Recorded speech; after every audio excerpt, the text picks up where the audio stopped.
Assalamualaikum warahmatullahi wabarakatuh. Alhamdulillahirabbil alamin. Wassalatu wassalamu ala asyrafil anbiya'i wal mursalin. Sayyidina wa maulana Muhammad wa ala alihi wa sahbihi ajma'in. Amma ba'd, Bapak-bapak dan ibu-ibu, saudara-saudara sekalian yang saya cintai. Alhamdulillah kita dipertemukan di majelis yang insya Allah kita dimuliakan oleh Allah. Mudah-mudahan Allah membimbing kita ketika kita berusaha memahami pesan-pesan Allah, baik yang melalui Al-Quran ataupun yang melalui utusannya Nabi Muhammad Sallallahu Alaihi Wasallam. Setelah kita memahami dengan benar, mudah-mudahan Allah memberi kita kesungguhan hati untuk selalu berpegang teguh dan menerapkan ajaran Allah dalam kehidupan kita sehari-hari. Dengan demikian, mudah-mudahan kita mencontoh Nabi Muhammad Sallallahu Alaihi Wasallam bahwa akhlak beliau adalah Al-Quran. Bapak-bapak dan ibu-ibu sekalian, saya pagi hari ini insya Allah akan melanjutkan pembahasan Selasa yang lalu, yang masih ada beberapa slide yang belum kita bahas. Tinggal sedikit, dan memang kita akan membahas yang sedikit itu dengan harapan waktu yang saya gunakan untuk memberi penjelasan itu tidak terlalu panjang, sehingga nanti ada pertanyaan-pertanyaan yang muncul. Karena kemarin banyak orang-orang yang bertanya tetapi tidak tertampung. Dan ada usulan agar pengajian saya ini lebih interaktif. Ada dialog antara saya dengan bapak-bapak dan ibu-ibu sekalian, baik yang langsung di Masjid Syuhada Rawamangun maupun yang melalui online. Dan saya sudah terbiasa dengan diinterupsi atau dipotong di tengah jalan. Jadi misalnya di tengah-tengah saya menjelaskan, kemudian ada yang ingin bertanya atau ingin menyanggah, bahkan ingin menyanggah, boleh. Asal kita tidak bermaksud untuk mujadalah. Mujadalah itu pokoknya berdebat. Rasulullah menjamin kita akan masuk surga setidak-tidaknya di pinggiran surga kalau kita tidak suka berdebat meskipun kita benar. Oleh karena itu, semangat kita kalau ada tanya jawab adalah semangat ingin mengetahui lebih jauh dan ingin memantapkan. Mengapa boleh saya dipotong di perjalanan, di pertengahan? Karena suka-suka kalau menunggu saya selesai, sudah lupa aku tadi mau nanya apa. Gitu. Dan mungkin saya sudah membahas sesuatu yang berbeda, sehingga ketika diajukan pertanyaan itu menjadi tidak relevan. Baik, kita sedang membahas surat Al-Kafirun. Surat ini bisa kita pegang sebagai pedoman bagaimana kita bertoleransi di bidang agama dengan orang lain. Jadi kita toleransi sampai batas tertentu, tapi sampai dengan batas tertentu itu kita tidak bisa lagi pergi lebih jauh. Itu seringkali orang-orang menyebut kita fanatik. Tidak usah khawatir disebut fanatik. Karena orang-orang lain justru yang tidak toleran terhadap kita. Undang-undang kita menjamin masing-masing warga negara boleh melaksanakan kepercayaannya sendiri-sendiri. Kalau namanya melaksanakan kepercayaannya sendiri, berarti orang itu mesti mengikuti secara disiplin ajaran agamanya. Dan itu dijamin oleh undang-undang. Kalau orang menuduh kita fanatik, sebenarnya mereka sedang ingin menggoyah atau menarik-narik kita supaya kita terpengaruh oleh mereka. Oleh karena itu, kita tidak usah galau, tidak usah risau dengan istilah-istilah yang disebut oleh orang lain. Kalau misalnya kita dituduh sebagai fanatik, yang menuduh kita fanatik itu tidak toleran terhadap kita. Ya, tidak toleran terhadap kita yang ingin melaksanakan kepercayaan kita. Dan kita pegang bahwa kita tidak suka dan tidak ingin mencemooh agama lain. Karena bisa jadi orang-orang lain itu sedang tidak percaya pada agama kita dan bahkan mungkin memusuhi. Tetapi suatu saat mereka bisa berbalik, bisa sadar, kemudian bisa membela agama kita lebih daripada kita. Dan itu sejarahnya pada para sahabat itu banyak yang seperti itu. Antara lain adalah Khalid bin Walid, Ikrimah bin Abu Jahal, yang mereka semula itu memusuhi Islam. Tapi begitu mereka masuk Islam, mereka berjanji membela Islam sampai kapanpun. Oleh karena itu, kalau ada orang-orang yang mencemooh agama kita nggak usah terlalu emosional, karena memang karakternya agama kita itu seperti itu, dan semua nabi itu dimusuhi oleh umatnya. Kita bukan nabi, tetapi ketika kita mengikuti agama kita, pasti banyak orang yang tidak senang atau bahkan memusuhi kita.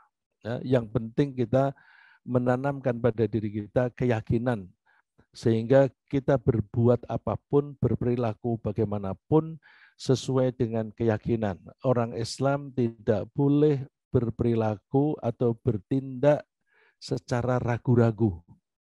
Ragu-ragu itu termasuk penyakit hati, penyakit nifak. Maka yang namanya iman itu harus disertai dengan keyakinan. Dan orang kalau sudah yakin itu tidak bisa mundur. Kita mulai dengan qul ya ayyuhal kafirun. Kita panggil mereka wahai orang-orang kafir. Kemarin sudah kita bahas yang namanya orang kafir itu siapa. Bisa di situ termasuk orang musyrik, bisa termasuk orang yang menganggap Tuhan banyak, atau orang yang mempercayai sebagian wahyu Allah dan mengingkari sebagian wahyu yang lain. La a'budu ma ta'budun wala antum 'abiduna ma a'bud. Sekarang saya tidak menyembah apa yang kalian sembah, dan kalian juga tidak menyembah apa yang saya sembah. Wala ana 'abidum ma 'abadtum wala antum 'abiduna ma a'bud. Di masa yang akan datang pun saya tidak akan menyembah apa yang kalian sembah, dan kalian juga tidak akan menyembah apa yang saya sembah. Kemudian pedoman terakhir, lakum dinukum waliyadin. Bagi kalian agama kalian, dan bagiku agamaku sendiri. Karena kita besok menghadap kepada Allah itu secara individu. In kullu man fis samawati wal ardi illa atir rahmani abda. Tidak ada seorang pun besok di hari kiamat kecuali menghadap kepada Allah sebagai hamba. Wa kulluhum atihi yaumal qiyamati farda. Dan semua itu akan menghadap kepada Allah secara sendiri-sendiri. Artinya kita masing-masing bertanggung jawab atas perilaku kita sendiri. Oleh karena itu, ketika ada orang yang memusuhi kita, kita sampai sebatas menghindari permusuhan itu, atau kalau terpaksa ya kita mengatasinya. Kemudian Sisanya kita tidak usah terlalu risau karena mereka akan bertanggung jawab sendiri kepada Allah dan kita juga akan bertanggung jawab sendiri di hadapan Allah. Jangankan mereka yang berbeda agama, yang berbeda mazhab di antara muslimin, kita juga tidak usah berdebat karena masing-masing mengutip dalil-dalil yang sah. Oleh karena itu, kalau ada di antara teman-teman kita berbeda dengan kita tidak usah berdebat, kita serahkan kepada Allah, karena besoklah Allah yang menghakimi kita. Tidak usah kita menghakimi teman-teman kita sendiri. Kita yang penting introspeksi, melihat apakah apa yang sudah saya imani, apa yang sudah saya percaya, apa yang sudah saya lakukan itu sudah benar atau belum. Kemudian orang lain mempunyai kepercayaan yang berbeda, dan kalau kita dengar bahwa mereka itu mengutip Al-Quran atau hadis, maka kita tidak usah berdebat, biarkan saja mereka melakukan itu, sehingga kita menjadi muslimin yang bisa bersatu padu. Ya. Bersatunya orang Islam itu penting dan itu diperintah oleh Allah. Wa'tasimu bihablillahi jami'aw wa la tafarraqu. Berpeganglah kalian pada tali Allah atau pada ajaran Allah atau pada agama Allah, dan kalian jangan bercerai-berai. Bahkan di surat Ar-Rum disebutkan orang-orang yang memecah belah agamanya sendiri itu termasuk orang musyrik. Jadi sayang kita setiap hari ke masjid, tetapi kriteria kita termasuk orang musyrik kalau kita memecah belah agama kita sendiri. Kemudian kemarin sudah kita bahas, mohon maaf Pak Andi, saya ini kok nggak jalan.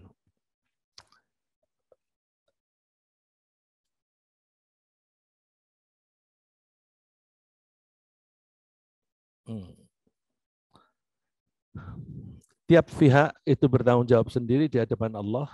Lana a'maluna walakum a'malukum. Kemudian, Masya Allah, harus pakai wa in kadzabuka faqul li amali walakum amalukum. Kalau mereka mendustakan kamu, maka katakan aku bertanggung jawab pada perilakuku sendiri dan kalian juga bertanggung jawab pada terhadap perilaku kalian. Kalian cuci tangan atau berlepas diri terhadap apa yang aku lakukan, demikian juga saya berlepas diri terhadap apa yang kalian lakukan.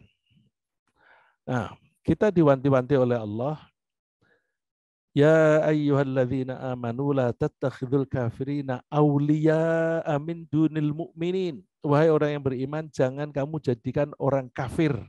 Orang kafir yang kriterianya saya sebutkan tadi, sebagai aulia, sebagai wali. Aulia itu jamak dari wali. Wali itu definisinya seperti di surat Al-Mumtahanah, yaitu orang yang diberi rasa cinta kasih. Di surat Al-Mumtahanah di ayat yang pertama, Allah melarang kita untuk menjadikan musuh-musuh Allah dan musuh-musuh kita sebagai wali. Bagaimana cara menjadikan wali? Yaitu tulquna ilaihim bil mawaddah. Kalian menaruh rasa kasih, rasa cinta kepada mereka. Di surat Al-Mumtahanah ayat pertama, surat ke-60. Tulquna ilaihim bil mawaddah, kalian memberi rasa cinta kepada mereka. Rasa cinta itu secara psikologis mendorong kita untuk taat kepada yang kita cintai. Seseorang laki-laki yang mencintai istrinya, dia cenderung untuk taat kepada istrinya. Begitu pula sebaliknya, istri yang mencintai suaminya akan cenderung taat kepada suaminya. Makin dalam cintanya, maka makin besar ketaatannya. Begitu pula kalau kita mencintai Allah, maka kita akan taat, akan tunduk kepada Allah. Kalau ada seseorang mencintai orang lain yang tidak taat kepada Allah, maka ada kemungkinan kita bisa ikut-ikutan dia tidak taat kepada Allah. Dan orang mukmin yang baik tidak akan pernah menaruh rasa cinta kepada orang yang menentang Allah. Itu bisa dibaca di surat Al-Mujadilah atau Al-Mujadalah ayat yang terakhir, ayat yang nomor 2. La tajidu qauman yu'minuna billahi wal yawmil akhiri yuwadduna man haddallaha wa rasulah. Kamu tidak akan mendapatkan orang-orang yang beriman kepada Allah dan hari akhir saling mencintai. Saling mencintai dengan orang-orang yang melanggar-langgar ketentuan Allah dan Rasul-Nya. Dan berikutnya, walau kanu aba'ahum au abna'ahum au ikhwanahum au ashiratahum. Meskipun mereka itu adalah bapak ibumu sendiri, anak-anakmu sendiri, saudara-saudaramu sendiri, atau kerabat-kerabat kamu sendiri. Jadi kalau ada seseorang muslim jatuh cinta kepada non-muslim yang tidak mau taat kepada Allah, itu perlu dipertanyakan apakah dia betul-betul mukmin atau tidak. Karena di ayat ini disebut la tajidu qauman yu'minun. Kamu tidak akan mendapatkan masyarakat yang beriman kepada Allah dan Rasul-Nya. Oleh karena itu ini sangat penting karena ini adanya di hati, dan karena di hati itu emosi, emotion. Emotion itu akar katanya sama dengan motif. Ya. Dasar akar katanya itu dari moti. Ya. Moti jadi emotion. Mempunyai pengertian yang relevan. Emotion itu perasaan, motif itu dorongan. Jadi perasaan kita itu akan mendorong kita berbuat sesuatu. Kalau kita mencintai seseorang, maka rasa cinta kita mendorong kita untuk mendekati dia. Tapi kalau kita membenci seseorang, membenci itu juga emosi, kita akan cenderung untuk menjauh dari dia. Oleh karena itu, hati-hati dengan emosi. Karena emosi itu akan mendorong. Dan di sini Allah menyebutkan di surat Al-Mumtahanah, tulquna ilaihim bil mawaddah, kalian menaruh rasa cinta. Orang yang mukmin kecenderungannya mencintai sesama mukmin. Karena ayat ini sudah kita bahas kemarin, maka saya tidak terlalu mendalami itu. Nah, bagaimana dalam pergaulan? Ini bisa kita pakai pedoman. La yanhakumullahu 'anil ladzina lam yuqatilukum fid din wa lam yukhrijukum min diyarikum an tabarruhum wa tuqsitu ilaihim. Bagaimana kriteria orang non-muslim yang memusuhi kita? Antara lain kriterianya seperti ini, adalah orang yang memusuhi adalah orang yang menyerang kita, yang memusuhi kita, yang memerangi kita, atau mengusir kita dari tempat tinggal kita. Ini ekstrimnya. Jadi kalau mereka tidak mengotak-atik, tidak mengganggu kita, di mana kita tinggal dan apa yang kita lakukan, maka mereka tidak termasuk golongan yang memusuhi kita. Nah, orang yang semacam itu kita bergaul dan bekerja sama boleh. Kerjasama sejauh mana? Kerjasama itu boleh juga mereka menjadi direktur. Kalau mereka menjadi direktur, kita menjadi karyawan, berarti mereka adalah pimpinan. Apakah itu tidak bertentangan dengan Al-Maidah ayat 51? Tidak. Karena Al-Maidah ayat 51 dulu disalahartikan. Mereka mengartikan aulia atau wali itu sebagai pemimpin. Bukan pemimpin, tapi teman akrab. Yang dimaksud dengan teman akrab adalah teman yang kita curahkan cinta kita kepadanya. Orang yang mencintai orang lain itu mempunyai kepercayaan. Kita cenderung percaya kepada orang yang kita cintai. Orang yang tidak percaya kepada orang lain, dia tidak akan curhat. Kalau ada dua orang itu curhat tentang problem-problemnya, berarti dia sudah menaruh rasa cinta kepadanya. Jadi kita tidak boleh curhat kepada non-Muslim. Loh, kok itu tidak toleran? Bukan begitu. Kita orang Islam punya pedoman-pedoman yang kita taati. Pedoman-pedoman itu dibuat oleh Allah. Kita yakin kepada Allah dan kita yakin bahwa kita akan dibalas oleh Allah. Non-Muslim itu tidak ada kepercayaan itu. Karena mereka tidak percaya, maka mereka tidak ada rasa keterikatan dengan aturan itu. Karena tidak ada ketaatan, tidak ada keterikatan, maka mereka bisa berperilaku seenaknya sendiri. Kalau kita berakrab-akrab, kita bisa mengikuti mereka. Maka bukan karena tidak toleran, bukan karena fanatik, karena kita takut mereka menggeret kita. Saya kasih contoh. Menurut pedoman umum, wanita dan wanita lain itu auratnya hanya sebatas lutut dan pusat sesama wanita. Bagaimana dengan wanita yang masuk ke salon khusus wanita? Boleh enggak muslimah menjadi satu dengan non-muslimah masuk ke salon yang sama? Memang ini daerah khilafiyah, daerah perselisihan, daerah yang disputable. Ada ulama yang beranggapan boleh. Karena apa? Sama-sama wanita. Tapi ada yang mengatakan tidak boleh.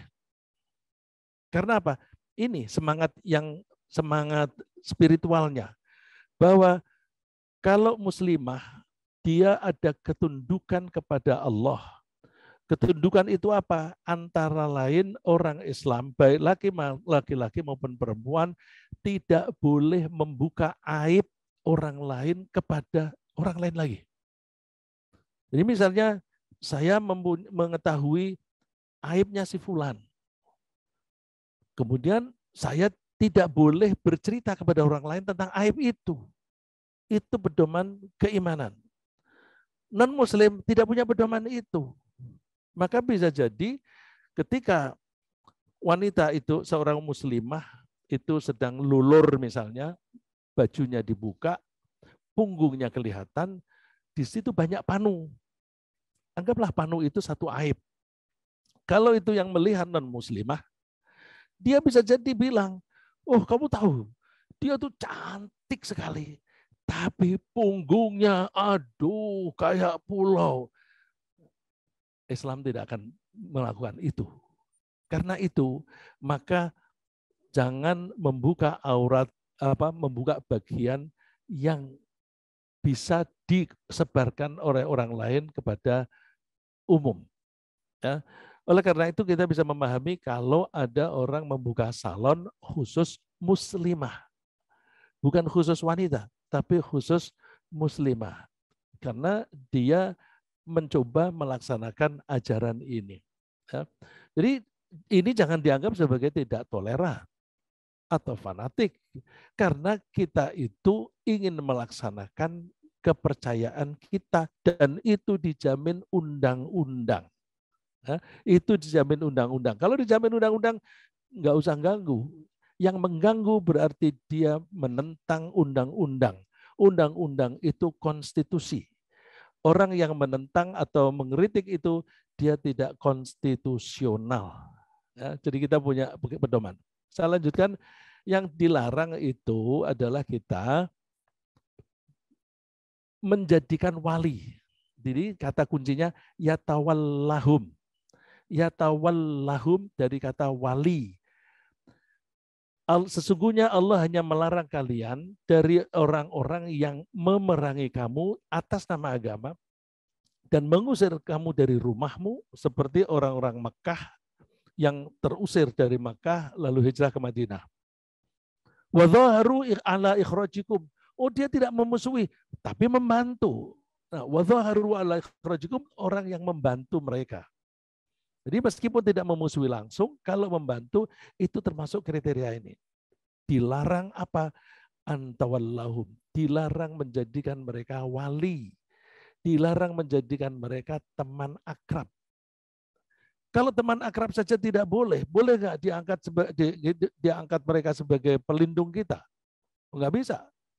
Pelindung itu ada yang ditunjuk secara formal. Kalau kepala pemerintahan, kepala daerah misalnya, itu diharapkan, expected dia menjadi wali. Diadopsi dalam bahasa Indonesia, orang yang memimpin kota disebut wali kota. Wali kota itu artinya apa? Pelindung kota, pelindung penduduk yang ada di kota itu.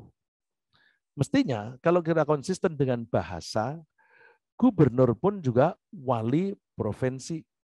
Presiden juga wali negara. Tapi untuk membedakan istilah, lalu wali hanya dipakai untuk kota.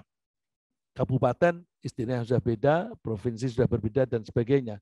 Tapi secara fungsi, itu mereka adalah wali.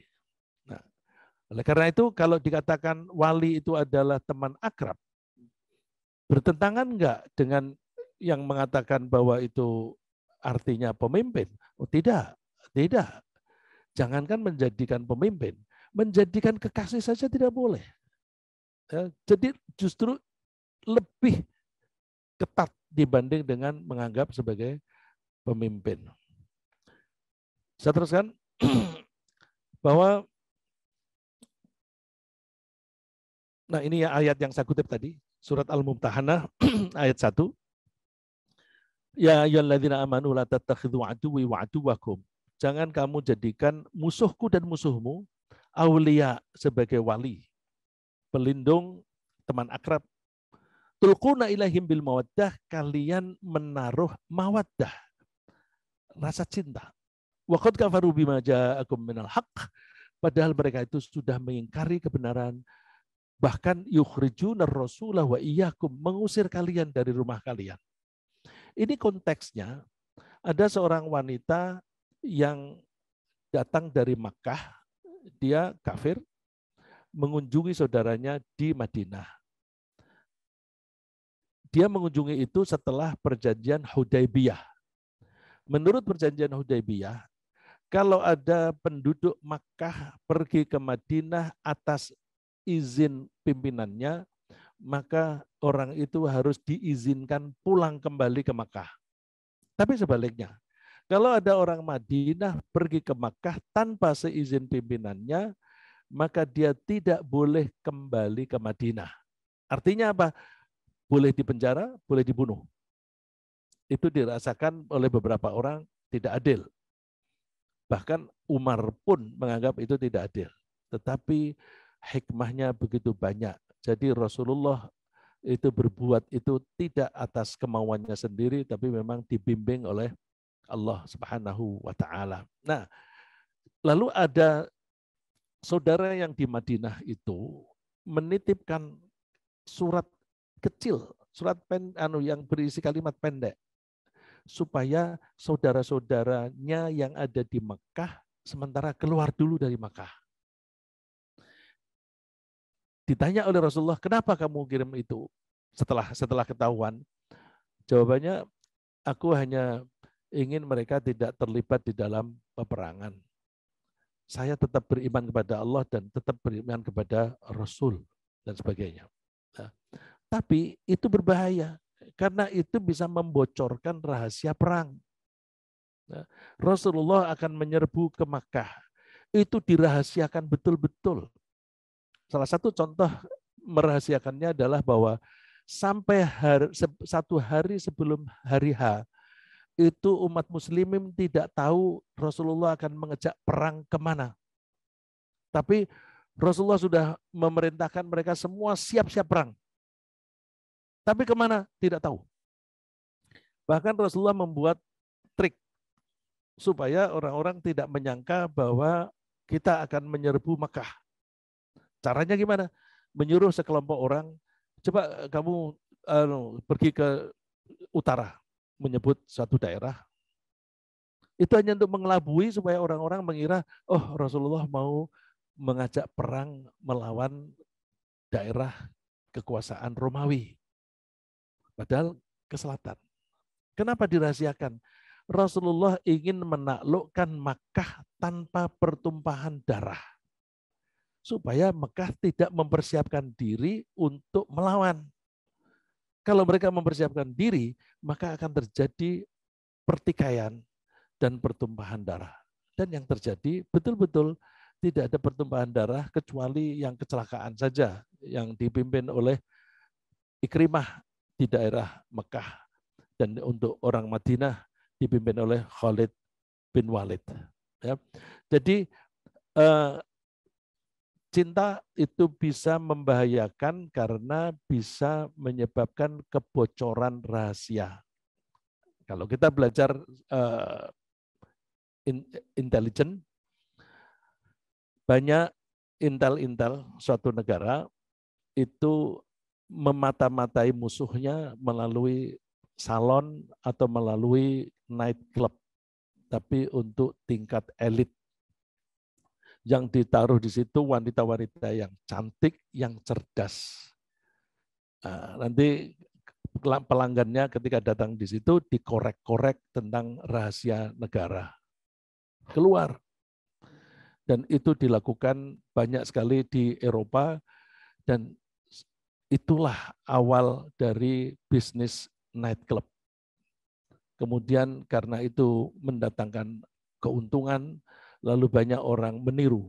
Padahal itu dulunya adalah dipakai untuk memata-matai, ya, itu operasi intelijen oleh suatu bangsa, suatu suku yang mempunyai rencana jangka panjang untuk mendirikan satu negara di tanah orang lain.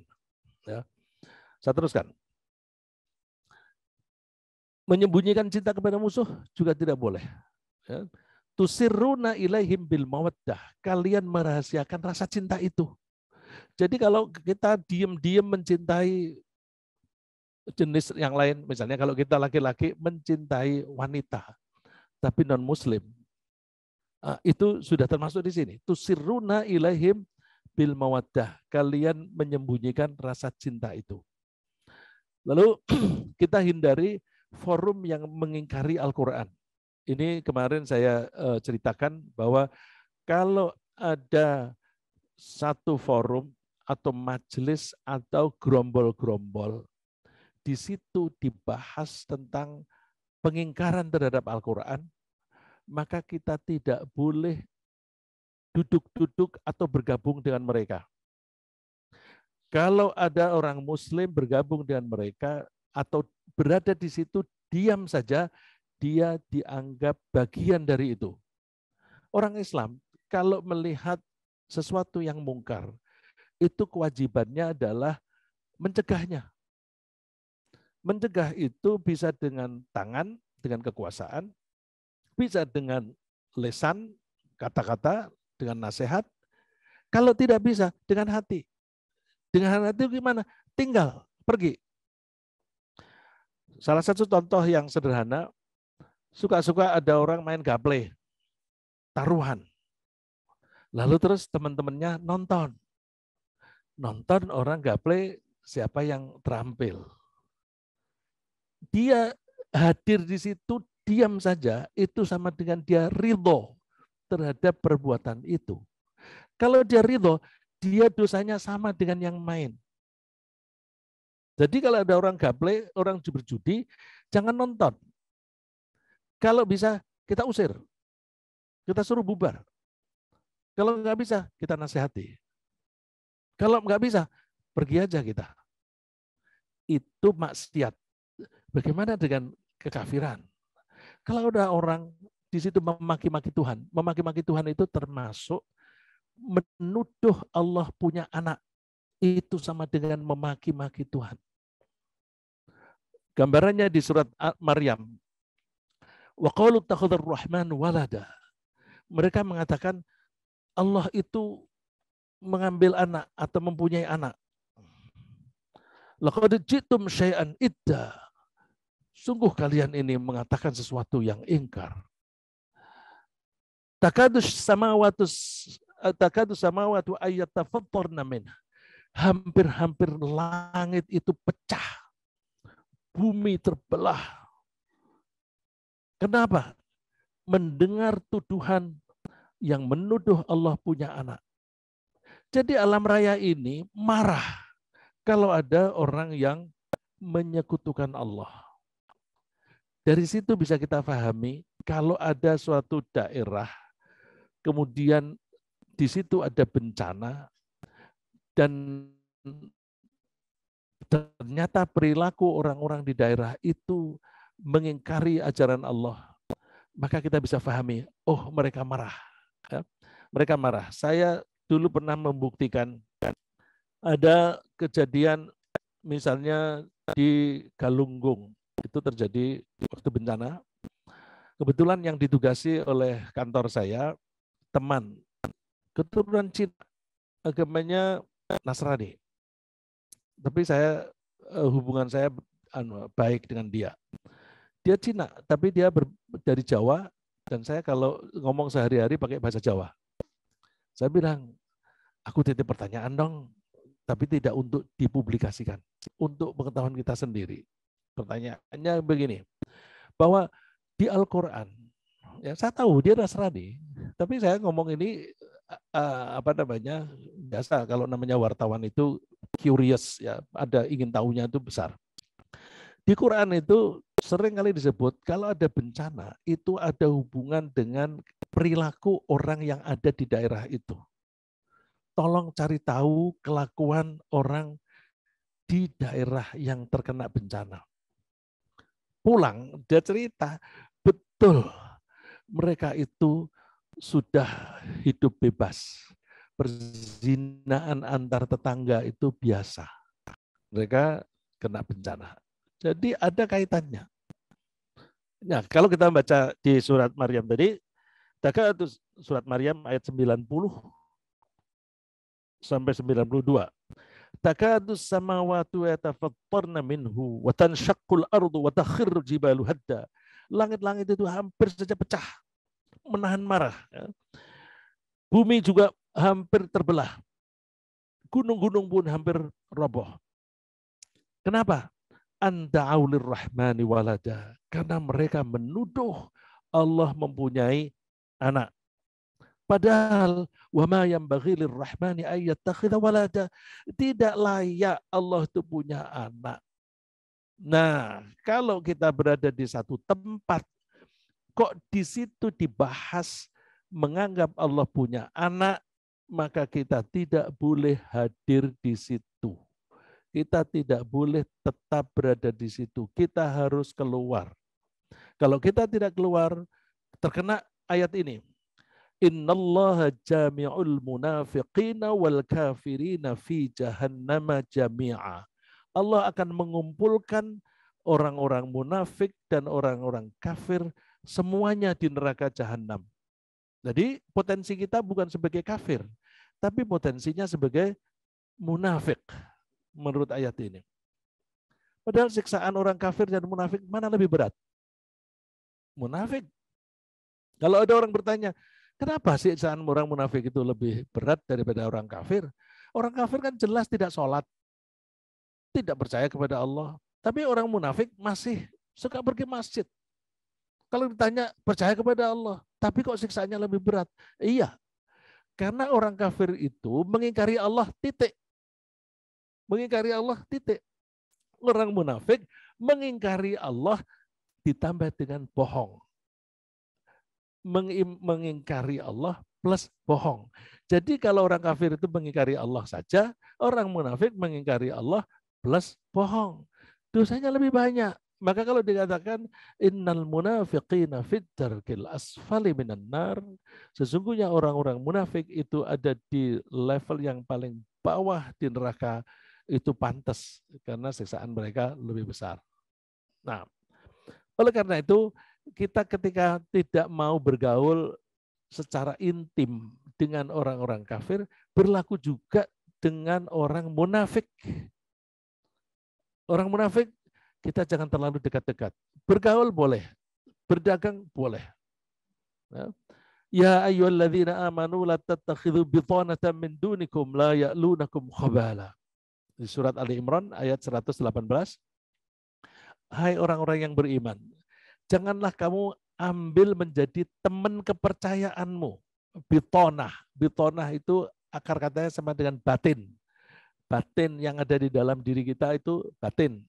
Emosi, perasaan, dan sebagainya itu yang di batin. Jadi jangan ambil jadi teman kepercayaanmu orang-orang yang di luar kalanganmu. Allah menyebutnya di luar kalanganmu. Siapa itu? Mereka adalah yang tidak henti-hentinya menimbulkan kemadharatan bagimu. Jadi kelakuannya itu merugikan orang-orang mukmin. Dia berbuat apa? Merugikan orang mukmin. Itu berarti bukan golongan kita. Meskipun mereka mengatakan mukmin. Waddu law anittum qad badatil baghdha'u min afwahihim. Mereka hanya menimbulkan madarat kepada kamu dan mereka menyukai apa yang menyusahkan kamu. Kalau kalian susah, mereka senang. Rasain gitu. Nah, itu bukan golongan kita. Terus telah nyata kebencian dari mulut mereka. Dan apa yang mereka sembunyikan di hati itu lebih besar.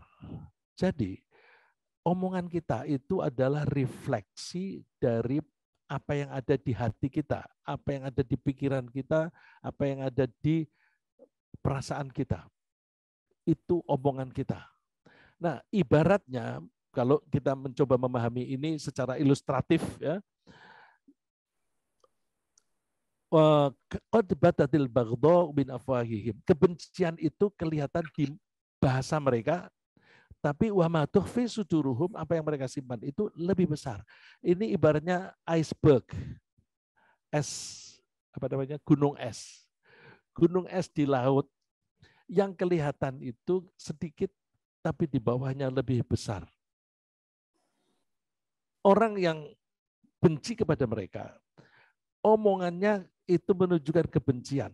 Tapi kebencian itu lebih besar yang ada di dalam hati.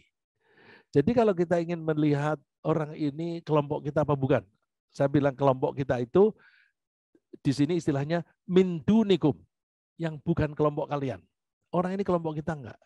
Kalau dia suka ngomong-ngomong yang menunjukkan kebencian, itu bukan orang kita. Nah, kalau bukan orang kita, la tattakhidhu bitonah, jangan dijadikan teman akrab. Kalau saya ingin dekat dengan dia untuk mendakwai gimana? Oh boleh. Mendakwai itu kan artinya kita ingin membantu dia berubah pikiran dari yang tidak baik menjadi baik. Boleh, itu niatnya menolong. Tapi tidak boleh menjadikan dia sebagai orang yang disayangi.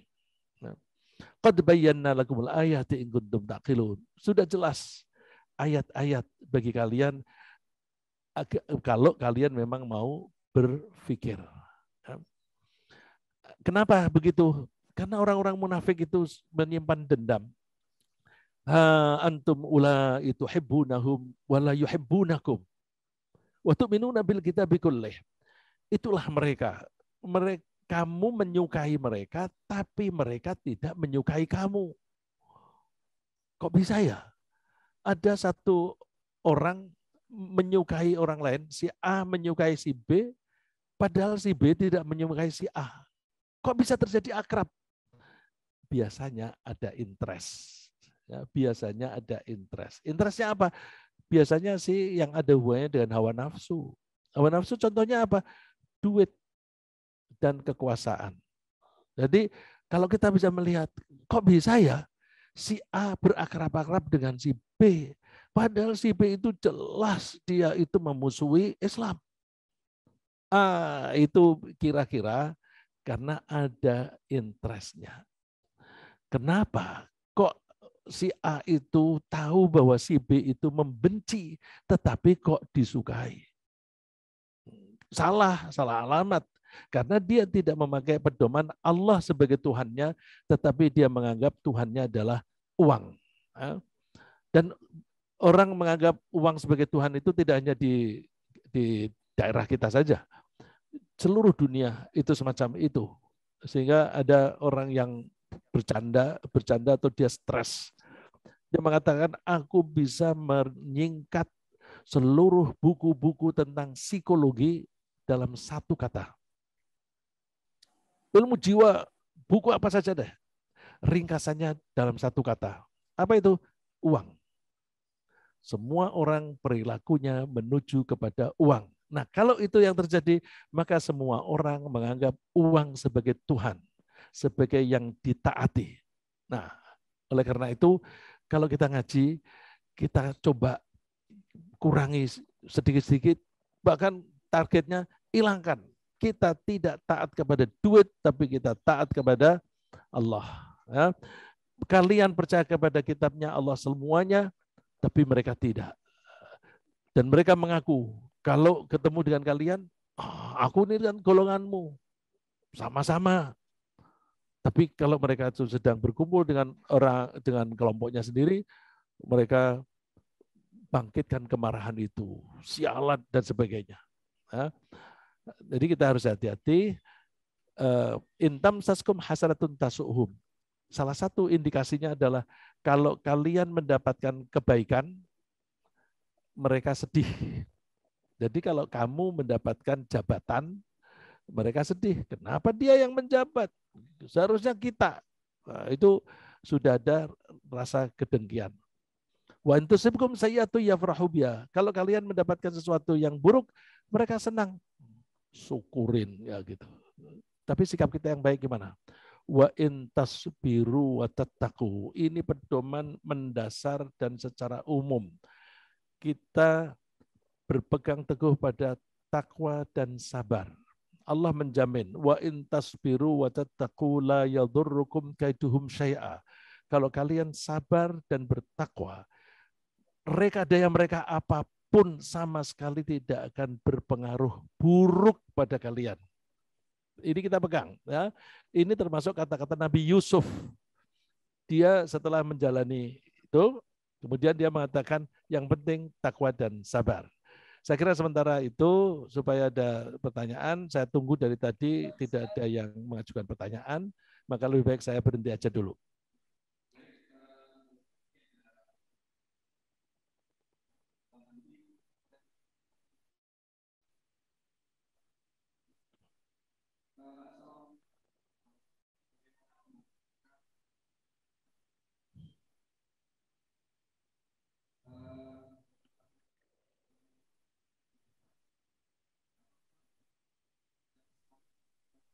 Suaranya hilang. Apakah apa yang tidak suruh didengarkan?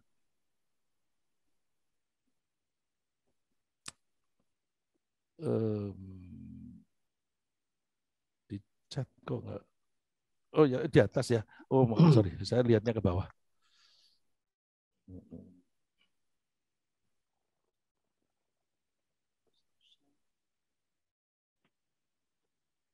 Chat.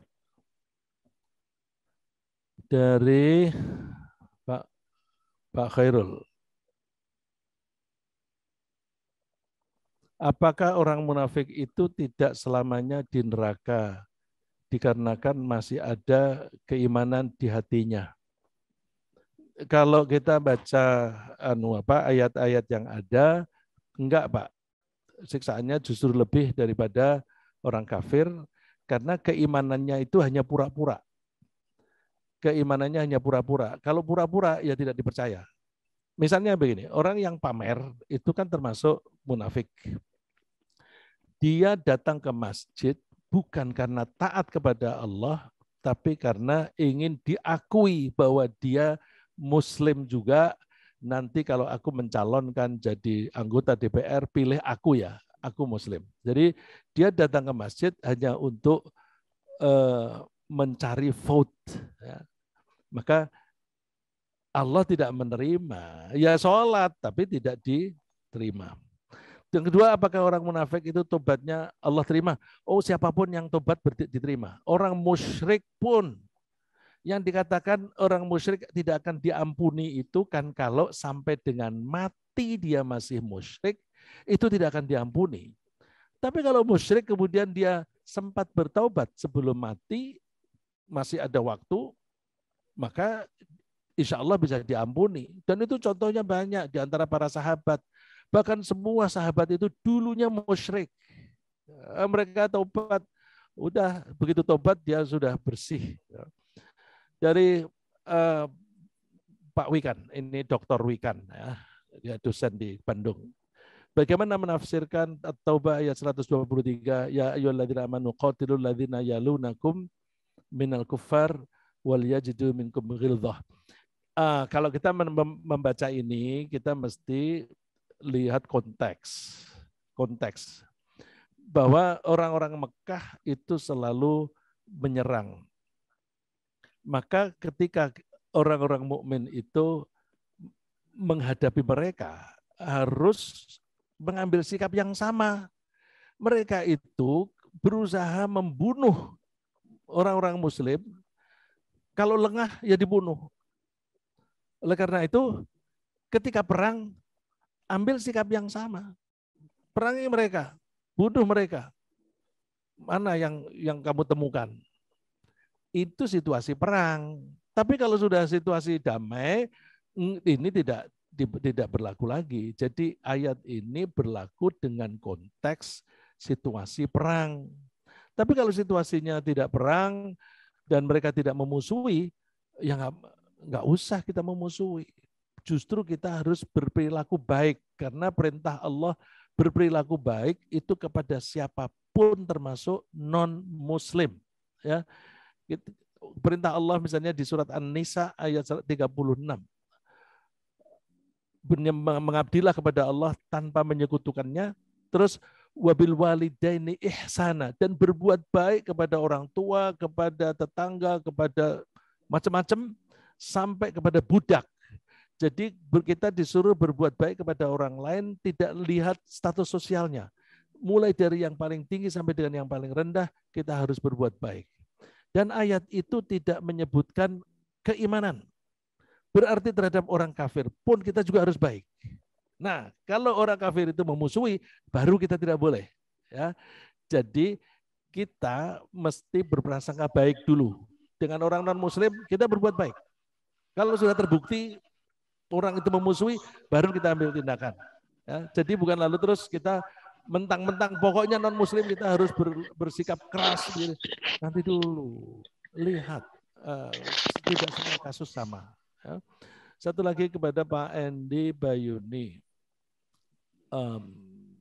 Apakah sesama Muslim yang punya pandangan berbeda dengan pengertian mengenai beberapa hal dalam Islam, contohnya beda mazhab, dibenarkan menggunakan ungkapan lakum dinukum waliyadin? Ini lebih cocok bukan lakum dinukum, tapi lana a'maluna walakum a'malukum. Kami bertanggung jawab pada amal atau terhadap amal kami sendiri, kalian bertanggung jawab terhadap amal kalian sendiri. Jadi bukan dinukum, karena kalau dinukum seolah-olah mereka itu agamanya beda. Jadi kita untuk sesama Muslim tidak memakai lakum dinukum waliyadin, tetapi lana a'maluna walakum a'malukum. Itu mudah-mudahan saya sudah menjawab Pak Endi.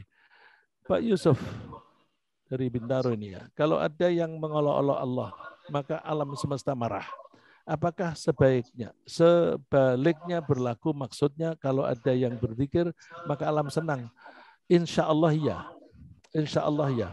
Bisa ada beberapa orang yang membuktikan, misalnya sambil menyiram tanaman, dibacakan Al-Quran, atau berbicara yang baik. Kamu tumbuh yang baik ya. Gitu. Ada itu ibu-ibu yang sambil menyiram, kamu jangan mati, tumbuh yang baik ya. Itu subur ya. Jadi ada respon. Nah, kalau orang Jepang itu ada yang meneliti air. Air dibacakan doa misalnya, maka molekulnya itu bisa berubah-ubah. Ya, bisa berubah bentuknya, molekulnya. Jadi berarti alam semesta termasuk air, tanaman itu akan merespon dengan baik. Ya, kalau yang lebih ekstrim lagi, yang ekstrim baik ya, Rasulullah pergi kemana-mana, awan mengikutinya. Awan itu kan alam semesta. Ya, mudah-mudahan saya sudah menjawab. Itu lagi, bapak-bapak, ibu-ibu yang di sini. Kita berikan kesempatan dulu untuk yang ada di masjid. Apakah ada pertanyaan dari bapak-bapak? Oh, silakan.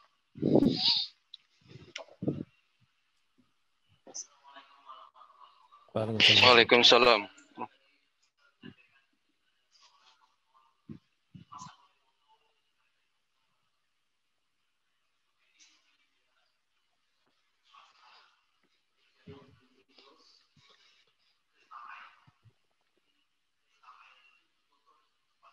Kristal air ya.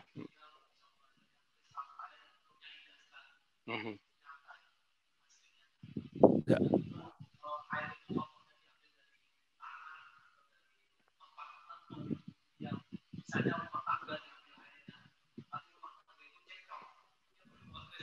Oh. Oke.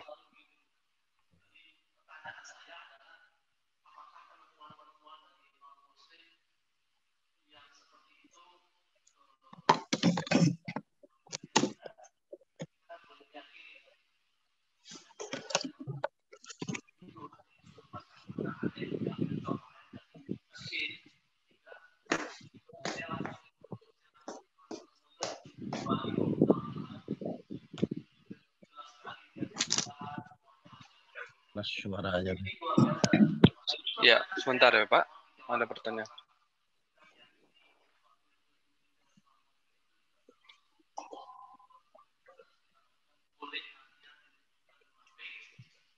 Terima kasih. Yang melakukan penelitian bisa saja orang non-Muslim. Tapi yang ditemukan itu kan sunnatullah. Ya. Jadi karena yang ditemukan itu sunnatullah itu apa? Kebiasaan yang dilakukan oleh Allah di dalam mencipta. Ya, itu sunnatullah. Nah, kita punya kelemahan, mohon pertanyaannya kurang disebutkan. mempelajari, kurang mendalami tentang ilmu-ilmu kealaman. Akibatnya yang banyak menemukan itu orang-orang non-Muslim. Kenapa begitu? Kita orang Muslim salah sikap. Coba baca Al-Quran. Al-Quran itu menganjurkan kita mempelajari alam semesta. Pertanyaannya Dan mohon seperti disebutkan. kalau kita ambil Iya, surat nanti, Bu, nanti. Ali Imran ayat 190-191. Ya. Wa tafakkaruna fi khalqis samawati wal ard. Mereka itu memikirkan tentang penciptaan langit dan bumi. Dan misalnya juga termasuk perubahan siang dan malam. Diteliti. Terus sampai kesimpulan Rabbana ma khalaqta hadza batila. Nah, Tuhan, Engkau tidak membuat ini sia-sia. Ini berarti bahwa orang Islam itu kalau belajar jangan dipisahkan antara agama dan fisika misalnya. Ketika kita mempelajari fisika, itu orang-orang non-Muslim dulu ya penjajah. Dan sekarang ilmu itu sikap itu masih berlaku di Barat. Bahwa ilmu agama beda dengan ilmu umum. Kita jangan mengambil itu. Ilmu umum itu, fisika itu adalah perilaku Allah terhadap benda itu, terhadap makhluk. Jadi ketika kita belajar fisika, ingat zikir, kita ingat kepada Allah, bagaimana Allah menciptakan air ini, perilakunya kayak apa. Ya, itu kan lebih jauh. Yang paling dasar yang anak SD aja tahu kan, air itu kalau dipanasi suhunya 100 derajat dia mendidih. Kalau suhunya diturunkan sampai 0 maka dia membeku. Itu kan perilaku Allah. Nah, ini ada yang meneliti lebih detail lagi. Yang menemukan teori-teori itu banyak orang non-Muslim. Tapi kalau sunatullahnya benar, kita pakai. Kalau sunatullah itu bertentangan dengan sunatullah, misalnya penemuannya itu kita nggak percaya. Gitu. Jadi yang kita percaya adalah hasil temuannya. Dan kita harus bersyukur. Setiap teknologi yang ditemukan, kita harus bersyukur. Dalilnya apa? Dalilnya Nabi Daud itu menemukan teknologi bagaimana melunakkan besi untuk dibuat jadi baju. Wa 'allamnahu san'ata labusin lakum lituhsinakum min ba'sikum. Telah kami ajarkan kepada Daud bagaimana cara membuat baju besi untuk melindungi kalian dari dalam peperangan. Di ayat itu ditutup, "Hal antum syakirun." Kamu berterima kasih enggak? Syukur enggak? Jadi setiap kali ada penemuan teknologi, kita mesti bersyukur meskipun yang menemukan non-Muslim, dan kita memakai. Pak Andi memakai teknologi IT untuk pengajian kita. Ini termasuk tanda bersyukur. Kita memanfaatkan ciptaan Allah untuk meningkatkan bakti kita kepada Allah. Gitu dulu. Baik, Pak Ustadz, terima kasih. Ini sepertinya Pak Azam Natawijana ini ada pertanyaan, atau siapa ini, Opus 78. Jika memang ingin bertanya, dipersilahkan. Nggak ada pertanyaan lagi? Nggak ada pertanyaan, Bapak? Kalau nggak ada, ini ada pertanyaan dari online? Cukup, ada dari yang online. Saya lihat ada yang menyalakan mic, Bapak Azam atau Pak Opus. Silakan Pak Azam jika ada pertanyaan. Kalau nggak ada yang tertulis, itu dari Pak Bu Rosi. Oh ya, silakan. Bu Rosi, perbedaan pemahaman timbul di antara sesama Muslim karena beda penafsiran yang diterapkan dalam ilmu fikih. Betul, Ibu? Betul. Jadi hanya karena berbeda penafsiran. Kalau tatarannya berbeda penafsiran, kita boleh berbeda. Tapi kalau eksplisit disebutkan di dalam Al-Quran, kita tidak boleh beda. Seperti misalnya warisan. Anak laki-laki, anak-anak itu kalau ada laki-laki dan perempuan, mereka bersama-sama menerima asobah, sisa. Nah, ketika membagi asobah itu, laki-laki dapat 2 bagian, perempuan dapat 1 bagian. Itu eksplisit. Kalau eksplisit gitu, kita tidak boleh mengubah. Misalnya, kita ini kan kebetulan yang laki-laki kaya, yang miskin itu yang perempuan pada miskin. Kita bagi rata aja. Sama, nggak bisa. Karena itu eksplisit. Tapi kalau hanya perbedaan penafsiran, silahkan tinggal pilih. Terima kasih. Lanjut, Mas. Dari Pak Yusril. Dari Pak Yusril. Ya. Dari definisi munafik yang diterangkan, apakah orang yang rajin sholat tapi masih terus melakukan maksiat, zina, dan korupsi termasuk golongan orang yang munafik? Itu dilihat. Kalau dia itu melakukan perzinaan, korupsi, dan sebagainya, menganggap, nggak apa-apa. Itu sudah kafir. Karena apa? Dia menganggap yang haram menjadi halal. Ya, yang boleh menganggap halal haram hanya Allah dan Rasulnya.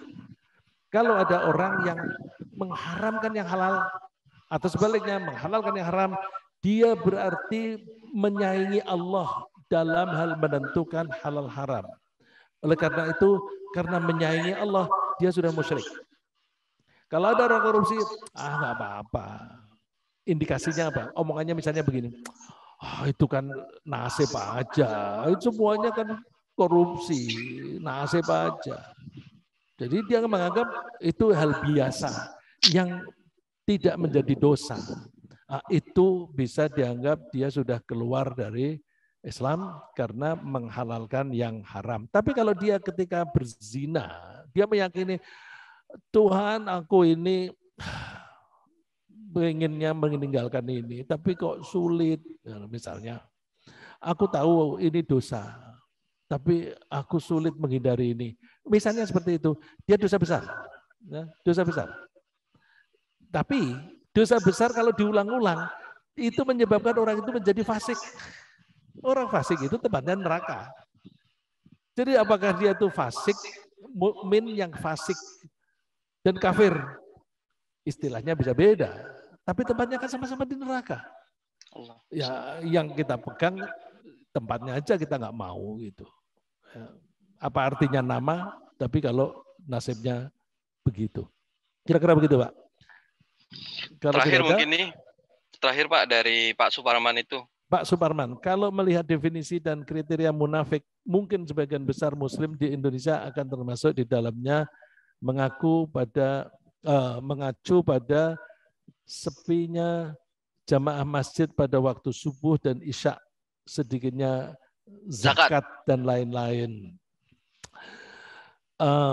Saya cenderung setuju dengan Pak Suparman, tapi ini nggak usah kita omongin secara publik dan kita jangan menuduh orang, ya, karena misalnya orang tidak ke masjid, ini indikasinya subuh dan isya, memang ada hadisnya yang menyebutkan itu, tapi kan orang tidak ke masjid itu kan sebabnya macam-macam, bisa karena misalnya kalau pagi hari itu alergi dingin, lalu dia tidak ke masjid, kita nggak tahu. Jadi kita berprasangka baik saja kepada orang-orang semacam itu, kita tidak usah ngejudge, ya, tidak usah menghakimi, munafik itu nggak pernah datang ke masjid di waktu subuh dan isya, nggak usah, ya. Tapi ini kita pakai untuk ngukur diri kita. Aku ini mukmin bener enggak, gitu, ya. Jadi tidak untuk ngejudge orang lain. Saya kira begitu, habis ya. Ya, saya kira karena waktunya juga sudah 5.49, Pak Ustadz Rizza dan jamaah lain yang ada di online. Karena waktu syuruk 5.27 tadi sudah 22 menit. Dan para jamaah yang ada di masjid ingin melaksanakan sholat isyraq. Kami ucapkan terima kasih kepada Ustadz Rizza, kepada para jamaah yang di masjid maupun yang di online. Kita tutup. Subhanakallahumma wa bihamdika asyhadu an la ilaha illa anta astaghfiruka wa atubu ilaik. Assalamualaikum warahmatullahi wabarakatuh. Waalaikumsalam warahmatullahi wabarakatuh. Terima kasih Pak Rizka, terima kasih Jazakallah Pak Andi. khairan, Ustaz Rizka. Terima kasih Pak Ustaz. Terima kasih, Ustaz. Assalamualaikum warahmatullahi Terima kasih wabarakatuh. semuanya.